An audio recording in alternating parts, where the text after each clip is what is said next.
తిరుమల శ్రీవారి లడ్డూ ప్రసాదానికి ఎడిబుల్ ఆయిల్స్తో పాటు జంతువుల నెయ్యిని వాడారంటూ సాక్షాత్తు సీఎం నిన్న కూటమి 100 రోజుల ప్రభుత్వ పాలనలో ఏదైతే జరిగిన సభలో జంతువుల కొవ్వును లడ్డూ ప్రసాదంలో వాడే నెయ్యిలో కల్తీ చేశారంటూ ఆరోపణలు చేసిన ఈ నేపథ్యంలో దీనిపైన రాష్ట్ర వ్యాప్తంగా విస్తృతంగా చర్చ జరుగుతుంది. అటు ప్రపంచవ్యాప్తంగా హిందువుల మనోభావాలు తీవ్రంగా దెబ్బతిన్నాయని చెప్పవచ్చు. ఏదైతే స్వామివారి లడ్డూ ప్రసాదాన్ని అత్యంత ప్రియమైనదిగా భావిస్తారో ఈ నేపథ్యంలో మరోవైపు ఏదైతే దీనికి సంబంధించి సుబ్బారెడ్డి కానీ మాజీ టీటీడీ చైర్మన్ సుబ్బారెడ్డి, భూమన్ కరుణాకర్ రెడ్డి తీవ్రంగా చంద్రబాబు వ్యాఖ్యలను ఖండించారు. ఈ నేపథ్యంలో మనతో మాట్లాడడానికి కూటమిలోని సభ్యుడు, పార్టీ బీజేపీ రాష్ట్ర అధికార ప్రతినిధి, సీనియర్ నాయకుడైన భానుప్రకాష్ రెడ్డి ఉన్నాడు. ఆయన అడిగి మరిన్ని విషయాలు తెలుసుకుందాం. ఈ విధంగా చంద్రబాబు నాయుడు మాట్లాడడము భక్తుల్లో ఎక్కడో ఏదైనా బాధ కలిగిస్తుంది.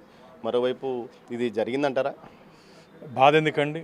జరిగినటువంటి సంఘటనల వాస్తవాల్ని శ్రీవారి భక్తుల ముందు ఒక రాష్ట్ర ముఖ్యమంత్రిగా, బాధ్యత కలిగిన ముఖ్యమంత్రిగా, వెంకటేశ్వర స్వామి భక్తుడిగా వారు పెట్టారు. గత 5 సంవత్సరాలు 2019 నుంచి 24 వరకు టీటీడీని ఒక రాజకీయ పునరావాస కేంద్రంగా, టీటీడీని ఒక ధార్మిక క్షేత్రంగా కాకుండా ధనార్జ క్షేత్రంగా మార్చినటువంటి వారా ఈరోజు మా గురించి వాస్తవాలు బయటపెడితే మా మీద ఎగురుతున్నారు. మీరు ఎగిరారు కాబట్టి ప్రజల ఆగ్రహంతో పాటు భగవంతుడి ఆగ్రహం వల్ల 151 స్థానాల నుంచి 11 స్థానాలకు పడిపోయారు. మీరే మా రోజు నుంచి మాట్లాడేది. ఆ రోజు సప్లై అయినటువంటి నెయ్యిలో నాణ్యత లేదని చెప్పి మేము భావిస్తున్నాం. ఎస్, మా దగ్గర ఆధారాలు ఉన్నాయి. పూర్తి ఆధారాలతోనే మేము మాట్లాడుతున్నాం. కమిషన్లకి కకృతి పడి స్వామివారికి సరఫరా చేస్తున్నటువంటి సరుకుల్లో కూడా మీరు కమిషన్లు తీసుకున్నారు. ఏ స్థాయి వ్యక్తులు కమిషన్లు తీసుకుంటారు? కింది స్థాయి ఉద్యోగులా, లేకపోతే పైన పాలక మండలా, లేకపోతే అధికారుల ఉన్నతాధికారులు? పూర్తిగా టీటీడీ చైర్మన్ స్థాయి వ్యక్తి దీంట్లో కమిషన్లు తీసుకున్నారని చెప్పి శ్రీవారి భక్తులు చెప్తున్నారు. 10 నుంచి 15% కమిషన్లు తీసుకున్నారని చెప్పి అందరూ తిరుపతి ప్రజలు కూడా భావిస్తున్నారు. కాబట్టి దీని మీద విచారణ జరుగుతోంది. ఎవరెవరి దగ్గర ఎంతెంత తీసుకున్నారు పూర్తి వివరాలతో రాబో రోజుల్లో మా ఎన్డీఏ కూటమి భక్తుల ముందు, ప్రజల ముందు మేము పెట్టబోతున్నాం. దీన్ని తిరుమలని రాజకీయంగా వాడుకోవాల్సిన అవసరం మాకు లేదండి. ఇప్పటికే రాష్ట్ర ప్రజలు 164 స్థానాలు మాకు ఇచ్చారు. ఎన్నికలై 100 రోజులైంది. ఇంకా 4 సంవత్సరాలు 7 నెలలు ఉంది. మేము గత ప్రభుత్వం చేసిన తప్పుల్ని ప్రజల ముందు పెడుతున్నాం. నిన్న 100 రోజులు పూర్తయిన కారణంగా ఎన్డీఏ సమావేశంలో ఆందోళనతో, ఆవేదనతో ఒక వెంకటేశ్వర స్వామి భక్తుడిగా తిరుమలలో జరిగినటువంటి అన్యాయాన్ని చంద్రబాబు నాయుడు గారు ప్రజల ముందు పెట్టారు. దాన్ని జీర్ణించుకోలేని వీరు ఎక్కడ అరెస్ట్ అవుతామో, ఎక్కడ జైలుకి పోతామో భయంతో ఈరోజు మా మీద ఆరోపణలు చేస్తున్నారు. కూటమిలోనే అనైక్యత బయటపడకుండా ఉండడానికే చంద్రబాబు ఈ లడ్డు ప్రసాద లో జంతువుల కొవ్వు వాడారనే దాన్ని బయట పెడుతున్నాడంటూ కూడా వైసీపీ నాయకులు అంటారు. దీన్నే విజయసాయిరెడ్డి కూడా కూటమిలో అనైక్యత పెద్ద ఎత్తున వచ్చేసింది, అందువల్లనే ఇలాంటివన్నీ బయటకు వస్తున్నాయి.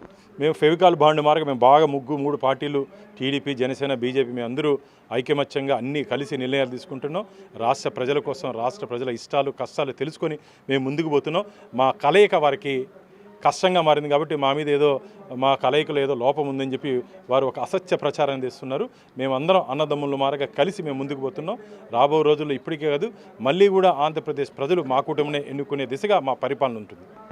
మొత్తం మీద అయితే లడ్డూ ప్రసాదంలో సీఎం చంద్రబాబు నాయుడు చెప్పినట్లు జంతువులకు వాడే ఉంటారని, అందుకు సాక్ష్యాధారాలు ఉన్నందువల్లనే ముఖ్యమంత్రి ఈ విషయాన్ని బహిరంగంగా ప్రకటించడం కూడా జరిగిందని భానుప్రకాష్ రెడ్డి అభిప్రాయపడుతున్నాడు.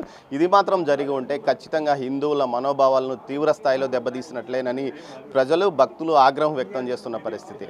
మొత్తం మీద ఈ సంఘటనకు సంబంధించి విజిలెన్స్ ప్రాథమిక నివేదిక, లేకపోతే నిపుణుల కమిటీ నివేదిక ఇప్పటికే సీఎం వద్ద చేరడం వల్లనే ఆయన ఈ విధంగా చెప్పి ఉంటాడని కూడా ఆయన తన అభిప్రాయాన్ని వ్యక్తం చేశారు. కెమెరా పర్సన్ పురుషోత్తంతో దామోదర్, తిరుపతి నుంచి. For more videos like this, subscribe Big TV channel.